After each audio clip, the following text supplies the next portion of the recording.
Today we're talking about calf milk replacer, and there are many benefits of feeding calf milk replacer over feeding whole milk. Some of these benefits include reducing the risk of disease transfer like Johne's disease, or reducing the bacterial load on the calf from the milk, and reducing the risk of antibiotic residuals coming through from the milk.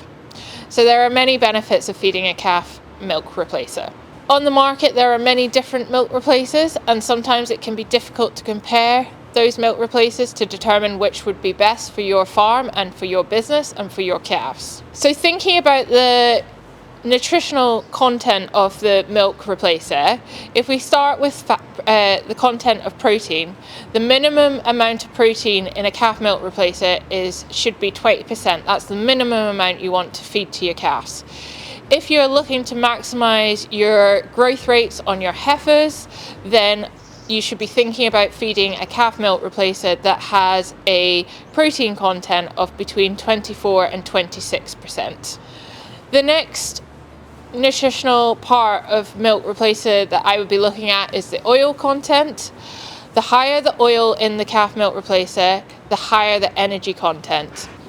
If the oil content of the calf milk replacer is less than 16%, then we could be limiting the energy available for the calf. If the energy is limited, this can affect health and the growth of the calf, and particularly during colder times like the winter, then we could potentially see growth rates not doing so well. When you're looking at the feed ticket label of the calf milk replacer, you'll find ash on there. Ash is the mineral content of the feed, and that should not be any higher than 8%. Fibre content on the feed label is a good indicator of digestibility and quality of the calf milk replacer. If this is over 0.15%, that can indicate that there is a higher amount of plant-based proteins in there, which are slightly more difficult for the calf to digest and utilise fully. On the feed ticket label of calf milk replacer, you will potentially find nutritional additives like prebiotics and probiotics and MOS. These are added in to aid gut health and also start the rumen up by introducing the bacteria to produce the rumen microbes.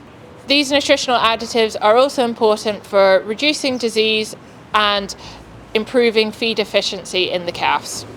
Milk proteins in calf milk replacer are either derived from whey or skim, and for comparison, the protein in whole milk is made up of approximately 80% skim and 20% whey proteins. The main difference between skim and whey is how they are digested within the calf. Skim-based products form a clot, very similar to how whole milk is digested.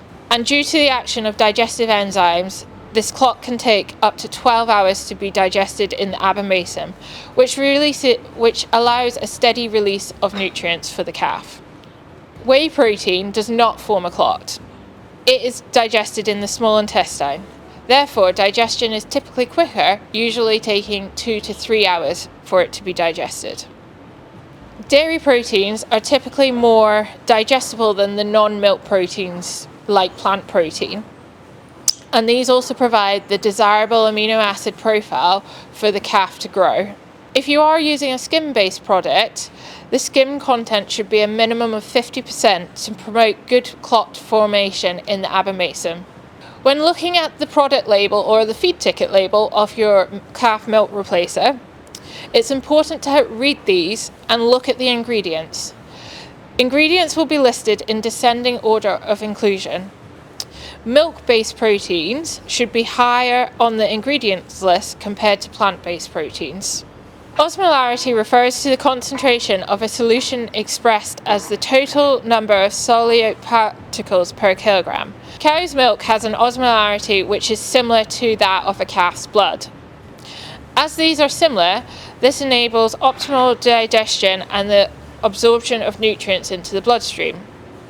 The osmolarity of calf milk replacer will vary depending on the concentration of lactose and minerals in the product, but can often be higher than that of the calf's blood.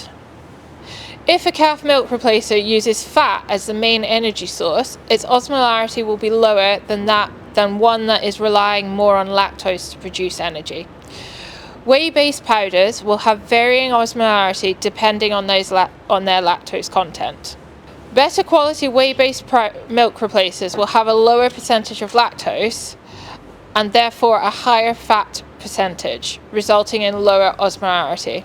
If osmolarity is too high, fluid is effectively drawn from the calf's blood into the intestine, and this can cause problems like diarrhea and lead to potential dehydration. To avoid high osmolarity, it is recommended that calf milk replacers are mixed at a maximum concentration of 15% unless otherwise stated on the product.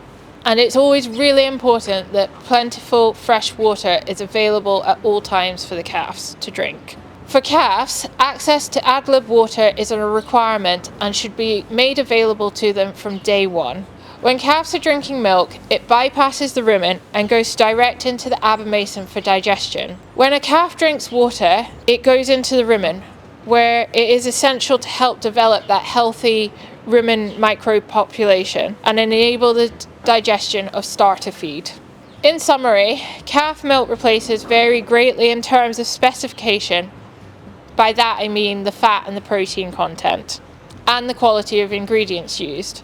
So it's always really important to spend some time checking the feed label to determine what ingredients are being used, and always check to see that a milk-based protein is high up there, ideally first on the ingredients list. And ensure that the fibre content is no more than 0.15%.